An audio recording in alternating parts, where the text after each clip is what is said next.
একটি phone call, ১ মিনিটের সিদ্ধান্ত এবং ১ মাসের যাত্রা। একদিন দুপুরে হঠাৎই ফোন আসে প্রফেসর ডক্টর ইউনূসের কাছ থেকে।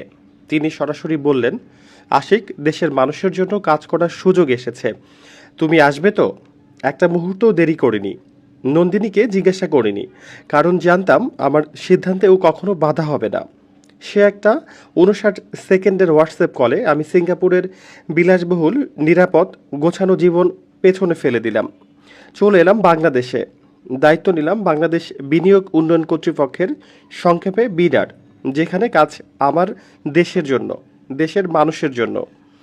বন্ধুরা মজা করে বলে, তুই তো এখন দেশের চিফ মার্কেটিং অফিসার। তবে এই দায়িত্ব শুধু সম্মানের নয়, একটা বিশাল চাপ, বিশাল প্রত্যাশা, আর তার চেয়েও বড় দায়।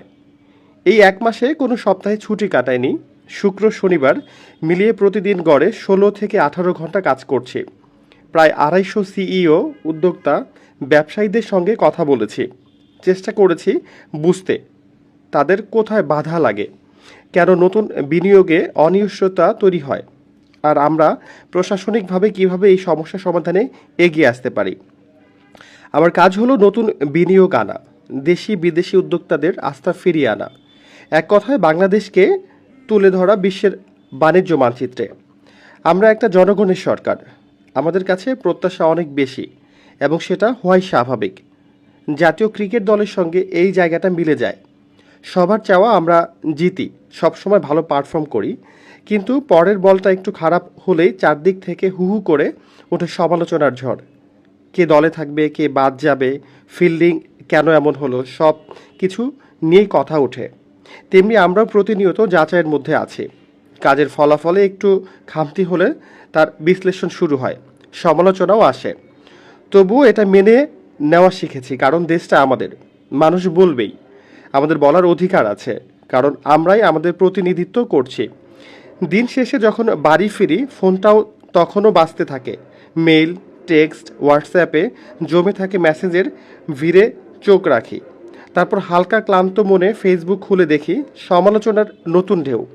এমনকি কখনো কখনো মনে হয় আবার নিজের স্ত্রীও বুঝি বিরোধী দলে। তখন নিজেকে বোঝাই, এটাই তো বাস্তবতা। গণতন্ত্র মানেই ভিন্ন মত, মানেই প্রশ্ন তোলা। তাই আমরা ভুল করব, আবার শিখব, আবার শুধরাবো। ধীরে ধীরে সময় নিয়ে একটা দেশ এগোবে, আমরাও এগোবো। এই ১ মাসে বুঝেছি, দেশে কাজ করা মানে শুধু চেয়ারে বসে থাকা নয়। না ঘুমিয়ে, না খেয়ে একের পর এক মিটিং করা, নতুন আইডিয়া খুঁজে বের করা, নীতিমালায় পরিবর্তন আনা, আমলাতান্ত্রিক জট ছাড়িয়ে উদ্যোক্তাদের পথ সুগম করা। সবার চোখে একটা চাকরি হলেও আমার কাছে এটা এক ধরনের মিশন। কথাগুলো বলছিলেন বাংলাদেশ বিনিয়োগ উন্নয়ন কর্তৃপক্ষের চেয়ারম্যান আশিক চৌধুরী, যিনি বাংলাদেশের বর্তমান ম্যাজিক ম্যান।